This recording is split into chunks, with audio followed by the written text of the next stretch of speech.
This is World History of Christianity, Chapter 3, beginning on page 94. The First Four Crusades, 1097 to 1204.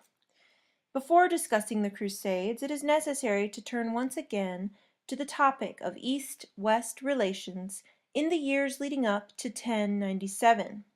It is striking that Alexios I Komnenos does not appear to have regarded the schism between Constantinople and Rome as irreparable. Conscious of the threat which the Normans, now firmly entrenched in southern Italy, presented to mainland Greece and potentially to the rest of the Byzantine Empire, Alexios undertook to reopen negotiations with a succession of Roman popes. He was confident that if friendly discussions could take place, doctrinal and practical differences would be overcome and military aid forthcoming. The Byzantine emperor reckoned without a fundamental difference of opinion between East and West, however. Popes of this period, like their predecessors in previous centuries, took their own supremacy throughout Christendom for granted. The Greek and Near Eastern patriarchs, on the other hand, sought to preserve the ideal of a pentarchy, 5 patriarchates which, if not equal in authority, must all play a part in major doctrinal or disciplinary discussions. This basic misunderstanding dominated East-West negotiations from this period onwards. Secondly, the papacy was by now dominated by a powerful drive in the West to reopen access to sites in the Holy Land and above all to recapture Jerusalem from the Muslims. It is against this background that Alexios made his ill-advised request to the Pope for Western aid against the Seljuk Turks, who had been making incursions into Byzantine territory throughout the 11th century, and whom the Byzantines were increasingly unable to repel. In March 1095, Alexios's envoys met Pope Urban II at Piacenza and appealed for military help. The Pope then made a public appeal at Clermont on behalf of the Eastern Christians, also calling for the rescue of the Holy Sepulchre in Jerusalem. The response of Western Christians was immediate and dramatic. Waves of crusaders passed through the Balkans and Thessaly to Constantinople, marching on from there to Antioch and the Holy Land. Whereas some contingents were well organized and led by noblemen such as Godfrey of Bouillon and the Norman Bohemund of Apulia, others represented disorganized mobs. It was the latter who fared worst in their encounters with the Turks, and many of the survivors blamed Alexios Komnenos for failing to provide them with adequate protection and sustenance. Misunderstandings between the Latins and the Byzantines concerning the actual objectives of the First Crusade added to the confusion. While Alexios prevailed on many Frankish knights to sign oaths pledging to return territories reconquered from the Turks to the Byzantines, some refused, aiming to acquire new kingdoms for their own use. The first successful battle occurred at Nicaea, which the Turks surrendered to the Byzantines in May-June 1097. When the Crusaders reached Syria and the Holy Land, however, the cities which they seized remained in their possession. Thus, Bohemund took Antioch, and Jerusalem itself was captured for the Latins on 15 July 1099. While the Byzantine emperor and the Orthodox hierarchy in Constantinople no doubt felt cheated by the outcome of the First Crusade, relations between the Near Eastern patriarchates and the Latins were on the whole friendly. The Franks certainly placed their own Latin bishops in command in Antioch and Jerusalem, but they allowed Greek and Syriac churches under their jurisdiction to carry on much as they had before. Indeed, it is likely that the non-Chalcedonian churches experienced less oppression than they had several centuries earlier under Byzantine rule. the Greek monasteries in Syria and Palestine remained intact and were visited by both Greek and Latin pilgrims.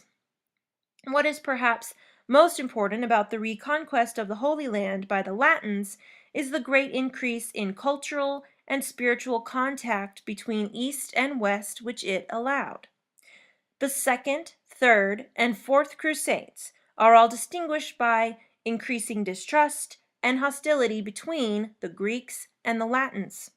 The second, 1147 through 49, consisted of a German army led by Conrad III and a French one led by Louis VII.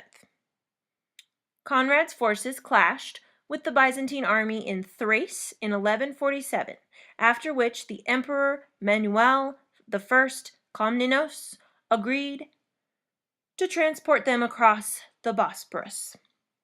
Both German and French armies fared badly against the Turks in Anatolia, and eventually, after reaching Antioch in 1148, the Crusaders decided to withdraw.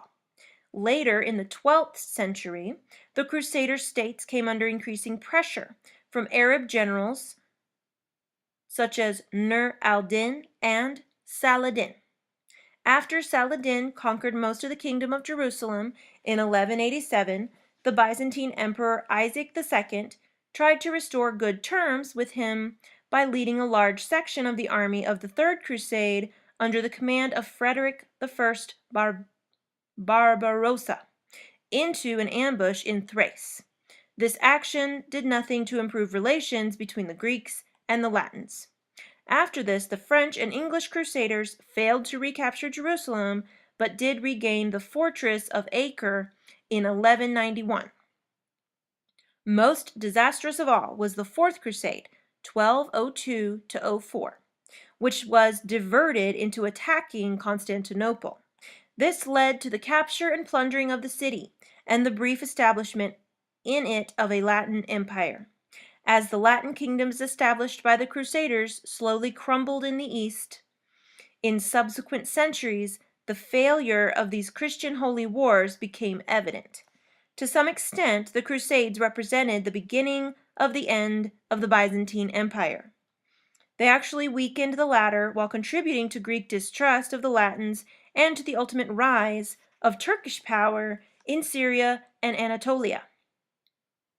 The sack of Constantinople in 1204 made an indelible impression on the Greek Orthodox mentality, which persists to some extent to the present day.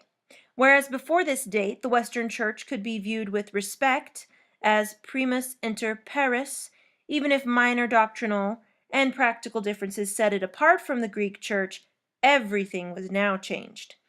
Deep resentment was felt at the fact that Latin Christians, whom the Byzantines had summoned initially for aid against non-Christian invaders, could turn upon their fellow Christians. It is correct to place the beginning of true schism in 1204. It is from this date onward that efforts at reconciliation by various Paleologan emperors, notwithstanding the healing of the rift between Eastern and Western Christendom, became increasingly difficult. The period of Latin occupation, 1204 through 61. When Constantinople fell to the Western Crusaders on 13 April 1204, a period of division within the Byzantine Church and state began. The Latins did not succeed in confiscating all the territory of the Eastern Roman Empire from the Greeks.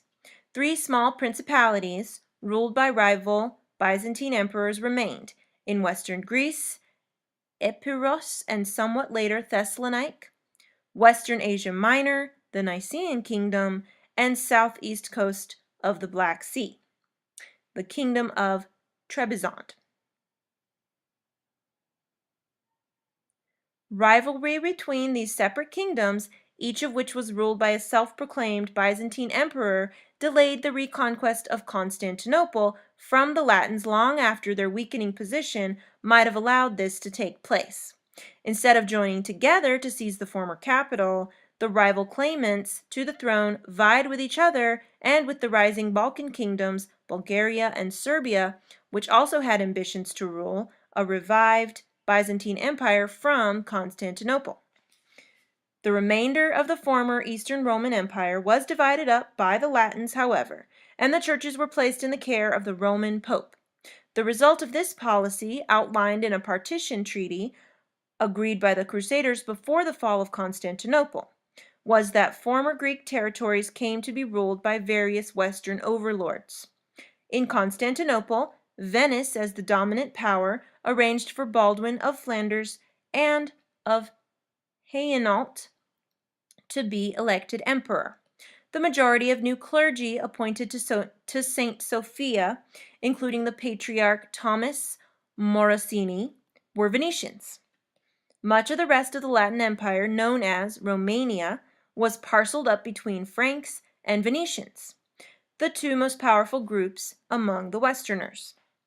Thus, Macedonia and Thessaly, central Greece, the Peloponnese Peninsula, the Aegean Islands, and Crete, as well as the northwest corner of Asia Minor, all came to be ruled by different leaders, many of whom transferred the Western feudal form of government to their new Greek territories. Whereas Greek Orthodox bishoprics and parishes fared differently according to the religious tolerance or otherwise of their Western overlords, the Latins' ecclesiastical policy was based on one shared assumption, namely that union between Eastern and Western Christians would ultimately prevail. The gradual replacement of the Greek ecclesiastical hierarchy by a Latin one was seen as the best way to advance this goal. Pope Innocent III appears to have believed that the Greek clergy in the new Latin Empire would be happy to remain in their posts, recognizing papal jurisdiction and thus being subsumed into the Roman Church. In fact, many Orthodox bishops and priests preferred to leave their parishes, remaining constant to their own traditions and doctrines. Many flocked to the small Byzantine kingdoms based in Epirus and Nicaea, whereas others, such as the Bishop of Athens, Michael Chonetes, departed from their sees.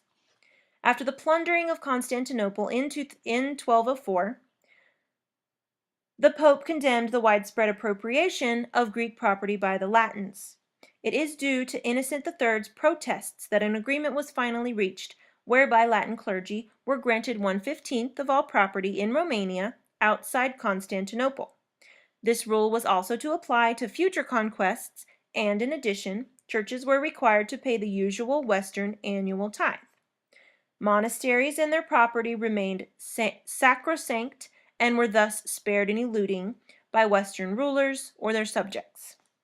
Within the Greek Orthodox Church, reactions to the Latin conquest varied, as some clerics failed to come to terms with the situation and others responded pragmatically.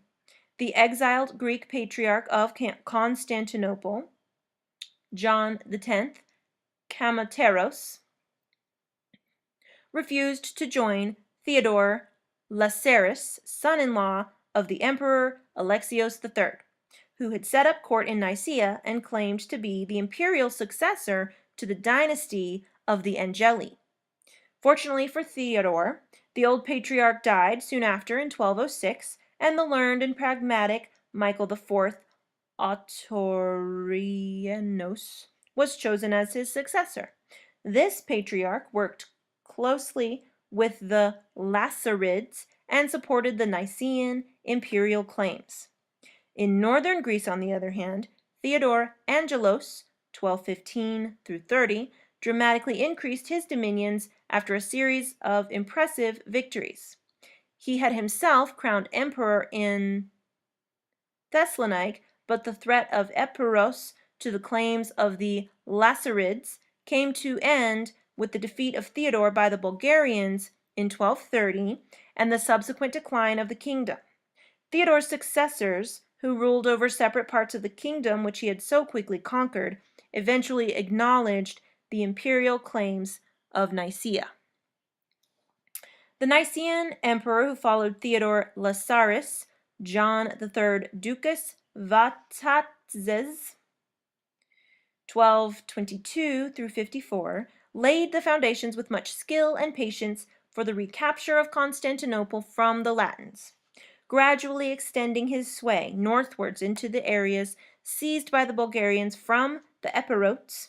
He reclaimed territories in Thrace and Macedonia, and in 1246 seized Thessalonica. He even sought union with the Church of Rome, hoping to request the surrender of the Latin Empire in compensation for his own concessions to Latin demands. In fact, Vatatzes must have been aware that sacrificing the independence of the Orthodox Church was no longer necessary. His own military advances rendered the surrender of the increasingly moribund Latin government in Constantinople a foregone conclusion. In the end, however, it was not John Vatatzes who had so carefully rebuilt the economic and political foundations of the Byzantine Empire who was destined to recapture Constantinople. He and his son, Theodore II Lasaris, 1254 through 58, both suffered from epilepsy and died prematurely from this illness.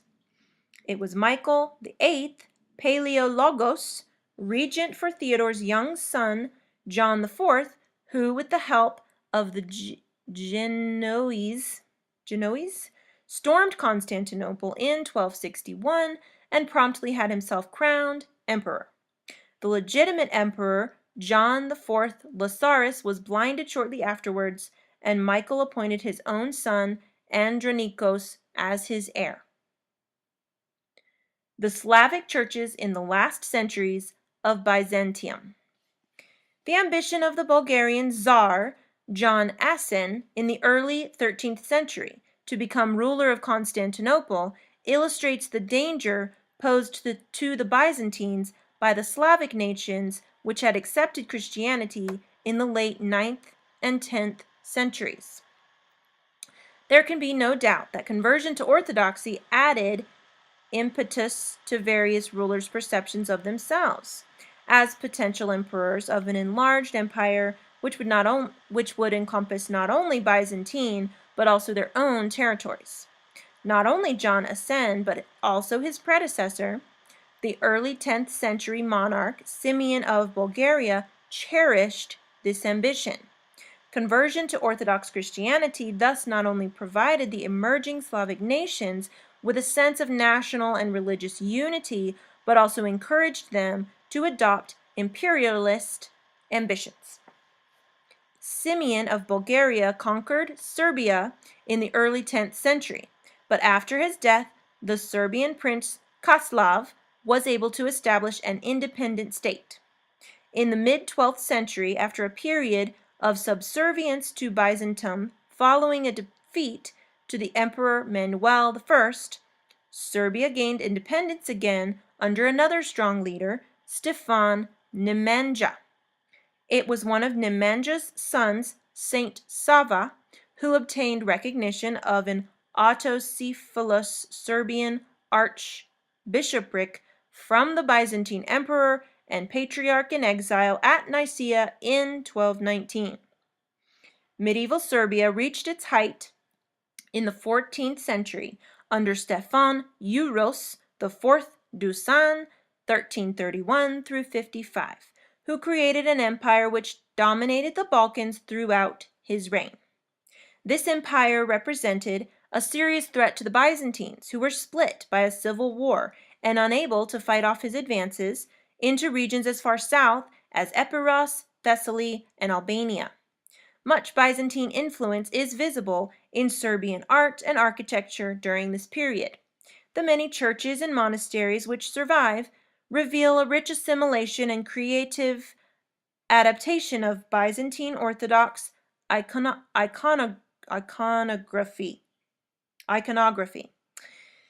In 1346, owing to the powerful influence of Stefan Dusan, an independent Serbian patriarchate was created. This was only recognized by Constantinople in 1475. The political history of the Rus after Prince Vladimir's conversion to Christianity in the late 10th century followed a course of greater fragmentation than that of the Bulgarians and the Serbs. It is clear that by the mid-12th century, Kiev had lost its domination over many principalities, including Galitsa, Suzdal, Novgorod, and Smolensk. In 1237, Kiev was overrun by the Mongol Tatars, but when the power of this great nation waned in the late 14th and early 15th centuries, the Russian princes were able gradually to build up a power base again, this time centered around the Principality of Muscovy. In 1448, the Russian Church finally obtained autonomy from the Patriarchate of Constantinople. Nevertheless, Russia's roots in the liturgical and monastic traditions of Greek Orthodoxy provided the spiritual background for its development in the centuries to come. The influence of Byzantine art, architecture, literature, and many other cultural forms is evident not only in the early Kievan period, but also in medieval Russia. During the period of Mongol rule, a number of notable Russian saints deserve special mention. These include Alexander Nevsky, died 1263, a prince of Novgorod who decided to fight German invaders while submitting to the Tatars. His reason for pursuing this course of action was primarily religious, whereas the Tatars exacted a tribute but refrained from interfering in the life of the church. The avowed aim of the Teutonic Knights was to bring the Russian schismatics back under the jurisdiction of the Pope. Stephen of Perm was another saintly figure to emerge during the period of Mongol domination and was renowned for his missionary work among the pagan invaders. Stephen and his followers, according to the examples set by Cyril and Methodios, translated the Orthodox service books into the languages of the peoples to whom they ministered. Finally, Sergei of Radonezh, 1314 to 92, possibly, carried the Byzantine tradition of eremitical asceticism into the forests of Muscovy. After several years of solitude, Saint Sergei gathered a number of disciples to whom he acted as spiritual guide, starets, and eventually founded a regular monastery. Saint Sergei carried on a tradition which had also featured in the monastery of the Caves near Kiev in an earlier period. This style of monasticism, based on a recognition of the value of private contemplation and prayer, continued to play an important role in the Russian Orthodox Church in subsequent centuries. It is also necessary to mention here the origins of the Orthodox Church in Romania, a nation whose origins are complex and obscure. Parts of the territory covered by medieval Romania formed the Roman province of Dacia, which was Christianized in the 2nd and 3rd centuries. After the Romans withdrew from the area, however, Christianity appears to have died out. Some of the Romanians were subsequently converted to Orthodoxy by Bulgarian missionaries in the late 9th and early 10th centuries. They also received the Slavonic liturgy and the Cyrillo-Methodian literary tradition from the Bulgarians. In the 14th century, the principalities of Wallachia and Moldavia were converted, and it is in this period that the Orthodox Church became dominant throughout Romania. It is interesting that this people who spoke a Romance language and who lived relatively near the areas where Latin jurisdiction prevailed should have followed the Slavic Orthodox lead of the Bulgarians.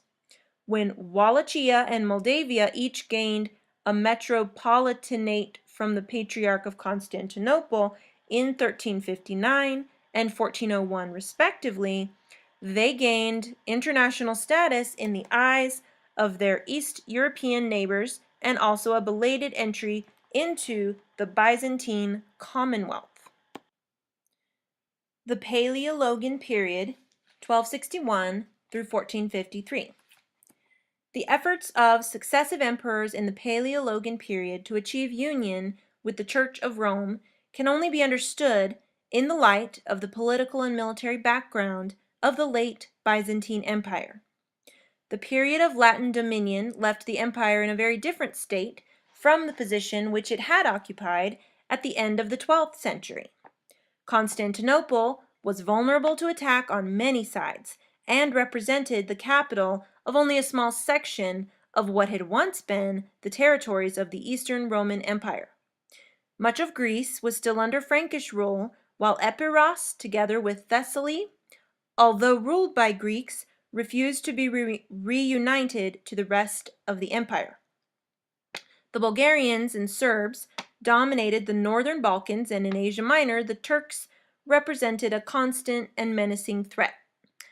Michael VIII saw reunification with Rome as solving the problem of a threat of renewed aggression by the Latins against the Byzantine Empire. At the Council of Lyons on 6 July 1274, the Grand Logothete George Acropolitis signed the Declaration of Union, acknowledging the primacy of the Pope and also Latin doctrines and practices, including the addition of the Filioque to the Creed and the use of enzymes or unleavened bread in the Eucharist. It is significant that the Patriarch of Constantinople did not attend the council, nor did any representatives of the three Eastern Patriarchates. In spite of Michael VIII's best efforts to convince his clergy and people that the union agreed at the Council of Lyons was in their interest, he encountered severe opposition in Constantinople.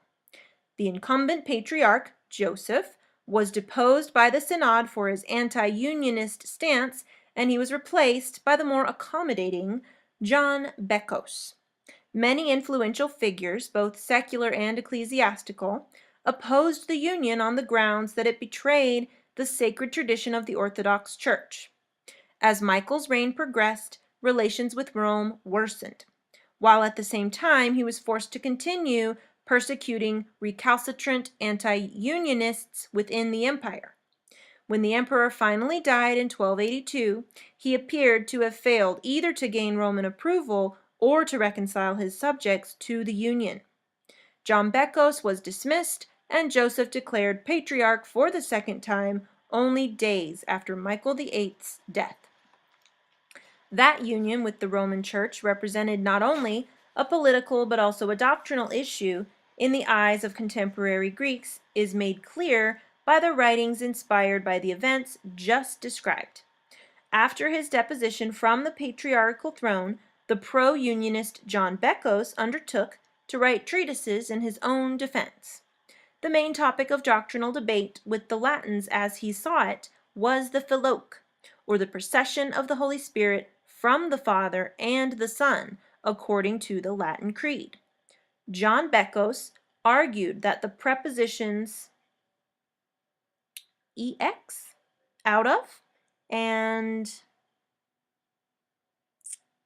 oia, through, have the same meaning, and that early Greek fathers affirmed the proposition that the Holy Spirit's procession was through the Son. Partially in response to this, a later patriarch, Gregory of Cyprus, drew up a statement, or tomos, on the Filioque issue. The ideas expressed in this document were taken up in later writings by the same author on the procession of the Holy Spirit. Gregory attempted to show that whereas the Spirit did not proceed or obtain its existence from both Father and Son, it was eternally revealed through the Son. The distinction between eternal, unknowable existence and eternal but revealed manifestation represents one step towards the 14th century theologian Gregory Palamas's teaching on the uncreated essence and energies of God. Thus, the controversy over the Filioque, promoted by union with the papacy, helped to stimulate wider theological debate in the late 13th and 14th centuries. The Paleologan period in Byzantine history represents, on the one hand, a time of political and economic decline as the empire shrank into a fraction of its former territory due to the relentless expansion of the Turks, but paradoxically, also one of cultural and spiritual revival. A renaissance in literature and art occurred during these years, much of which was inspired by religious themes. The writing of saints' lives, to take one example, which had suffered a decline during the 12th and early 13th centuries, was revived, and numerous texts were composed or rewritten during this period. Eulogies, spiritual treatises, letters, and sermons also flourished at the hands of highly educated humanists and spiritual teachers such as Theodore Metochides, Theoleptos of Philadelphia, Nikephoros Gregoras, and many others. In the field of art, the so-called Paleologan Renaissance produced numerous examples of icons, ivories, and other objects, while some of the churches built in this period display the most beautiful fresco, and mosaic decoration ever produced in Byzantium. It is likely that scholars and artists alike were aware of the impending threat to their diminishing empire, but this consciousness seems to have stimulated their reaffirmation of their Orthodox heritage and shared cultural values. Monasticism also flourished in the Paleologan period, although the state managed to curb the growth of monastic estates somewhat more than in earlier periods. Cenobitic houses for both men and women existed as havens to which not only ordinary people, but also members of the nobility and imperial family could retreat. At the same time, it is important to bear in mind the important role which monasteries played in Byzantine society.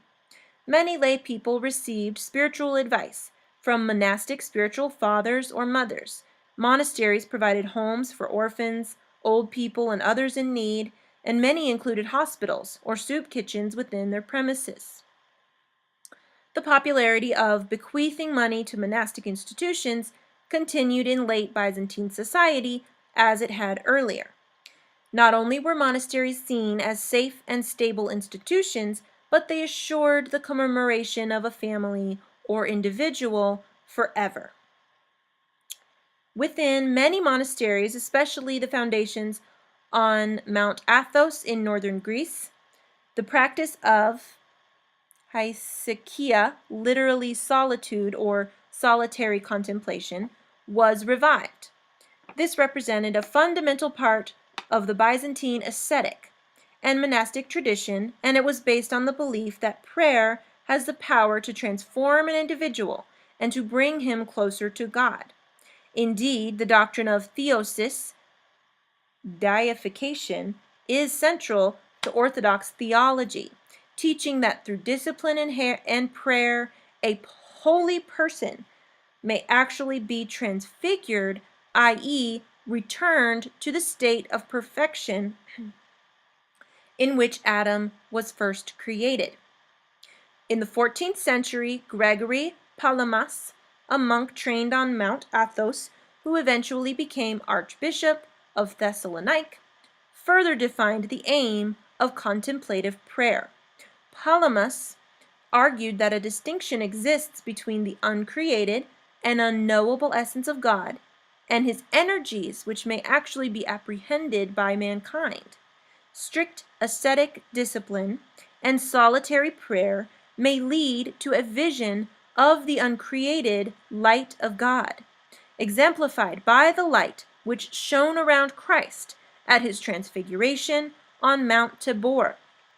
Luke 9:28 through 36. It is by means of this light or energy that deification, theosis, is achieved. Gregory Palamas was opposed by certain members of the Orthodox clergy and especially by Barlaam, a Greek monk from Calabria. The basic philosophical differences concerned the two questions: how can the gap between man and God be bridged, and how can the unknowable God be understood by man? Both sides used the 5th century mystical writer P.S. Dionysios the Areopagite to support their points of view, whereas the opponents of Palamas argued that Dionysios's negative or apophatic theology teaches that God is beyond knowledge altogether, including the experiential knowledge claimed by the hesychasts. Palamas and his supporters suggested that what Dionysios meant by apophatic theology was exactly this experience of God through prayer, an encounter which goes beyond rational understanding. A further issue of contention was the physical techniques of prayer used by the hesychasts. This involved the repetition of the Jesus prayer. Lord Jesus Christ, Son of God, have mercy on me, a sinner, and rhythmic breathing carried out in a crouching position. In spite of the philosophical and practical arguments mounted against hesychasm, Gregory Palamas's teachings were eventually accepted by the Orthodox Church in a series of Constantinopolitan local councils, 1341, 1347, and 1351. The acceptance of Palamism into the Orthodox tradition had a lasting impact on the Church for centuries to come. It represented a complete assimilation of ancient monastic traditions, as well as the rejection of the philosophical or scholastic approach offered by Barlaam and his followers. While the latter movement did have an effect on late Byzantine humanism, it is significant that its preoccupations did not endure in Orthodox theology, as did the monastic or interior wisdom of monks like Simeon the New Theologian and Gregory Palamas. Opposition to Rome and to reunion with the papacy persisted throughout the reigns of Michael VIII's successor, Andronikos II Palaiologos, 1283 to 1328. The Palaiologan emperors were, however, forced to maintain diplomatic links with the West as they sought to strengthen their interests in central Greece and the Peloponnese. During the reigns of subsequent emperors, it was the threat of the Turks which prompted further efforts at reconciliation with Rome. These culminated in the final attempt at lasting union in the Council of Ferrara Florence in 1438 through 39. Negotiations at this council seem to have taken place in a somewhat different atmosphere from that of the Council of Lyons in 1274. The Byzantines, because of increased contact with the West, resulting from imperial intermarriages and from the presence of Western ecclesiastics and monks in Greece and Constantinople, had by now a better understanding of the Latin's doctrine and way of life. It is also possible that the presence of Turks in former Byzantine territories, some already in the immediate environs of Constantinople, injected a greater sense of urgency into the proceedings. The Emperor John VIII Palaiologos, 1425 through 48, was eager for the definition of the council to be agreed so that he could be given military aid against the Turks. As in 1274, however, the announcement of union with Rome was not met with favor in Constantinople. Some of the delegates who had signed the decree in Florence now repudiated it, while one of its most prominent opponents, Bishop Mark of Ephesus, effectively rallied the support of an anti-unionist party. Hopes of defeating the Turks by a crusading army organized by Pope Eugenius IV were quenched once and for all at the Battle of Varna in November 1444. Hereafter, the Byzantine emperor was forced to face the fact not only that the Turkish threat was unstoppable, but also that his agreement to union with Rome had been in vain. The definition agreed at Florence was finally allowed to be forgotten after the fall of Constantinople in 1453, when Gennadios II became first patriarch under the Turks. Promoted for political more than for theological reasons, the definition of Ferrara Florence never received enough backing from the Orthodox clergy and laity to ensure its survival. As a result of its demise, the official schism between the Catholic and Orthodox churches has continued to the present day. The fall of Constantinople to the Turks in 1453 represented only the final act in a process of disintegration which had begun much earlier within the Byzantine Empire. Nevertheless, it was seen by both contemporaries and posterity as a catastrophic end of the Second Rome, the imperial city founded by Constantine in 330 CE. After 3 days of plundering by the Sultan's army, in which many icons, manuscripts, and other ecclesiastical treasures were destroyed, Constantinople became the capital of the Ottoman Empire. The remaining Christian population of the city were, as in any Muslim state, allowed to practice their religion, although their freedom to worship openly was much restricted. Although Constantinople fell in 1453, her religious and political tradition lived on to a large extent within the Orthodox churches. The Slavic churches of Serbia, Bulgaria, Romania, and Russia assimilated not only the ecclesiastical structure and liturgy of the Byzantine Church, but also its monastic and spiritual traditions. Conclusion. The Byzantine Orthodox Church, in addition to preserving the liturgy and theology of the early church in Greek-speaking Christendom, succeeded in making several important contributions to Christianity as a whole.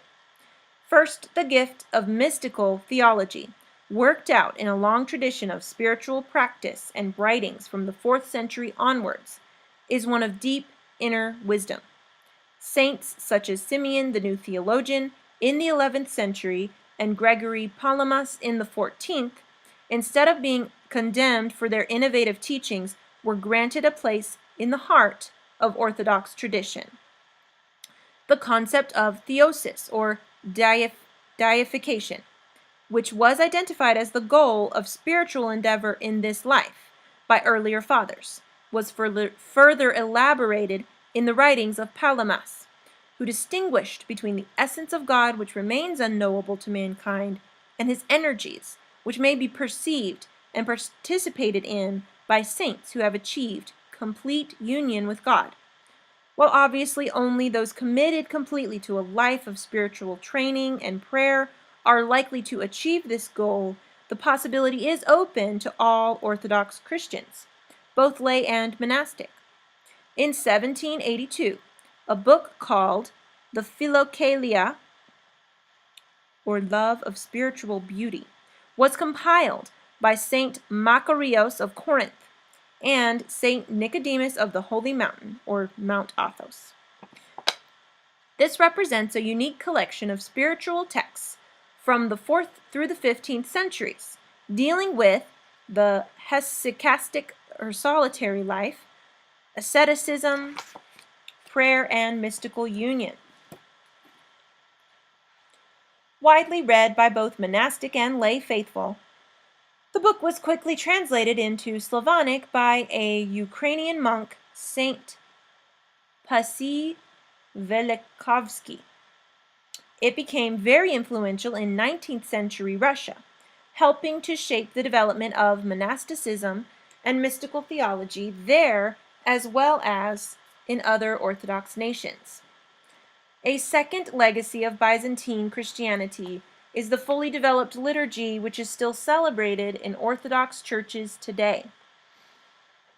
The words of the Russian envoys quoted at the beginning of this chapter, who did not know whether they were in heaven or on earth, could still be uttered by Christians participating in an Orthodox liturgy. The church symbolizes the whole cosmos, encompassing heaven as well as earth. As the 7th century theologian Maximus the Confessor put it, God's holy church in itself is a symbol of the sensible world as such, since it possesses the divine sanctuary as heaven, and the beauty of the nave as earth. Likewise, the world is a church, since it possesses heaven, corresponding to a sanctuary, and for a nave, it has the adornment of the earth. In the divine liturgy, the clergy and the laity join together in the unending praise offered by the angelic choirs to God. The Orthodox worshiper literally feels that he has entered heaven and experienced the presence of Christ himself, first in the entrance of the Gospels and second in the holy gifts. In the Eastern Church, the emphasis was always on salvation, summed up in the mystery of the incarnation of Christ. This vision was to exert a unifying influence on Orthodox Christians for centuries to come, as they struggled to maintain their faith under the rule of Turks or of communist governments in the 12th century. That's the end of chapter 3.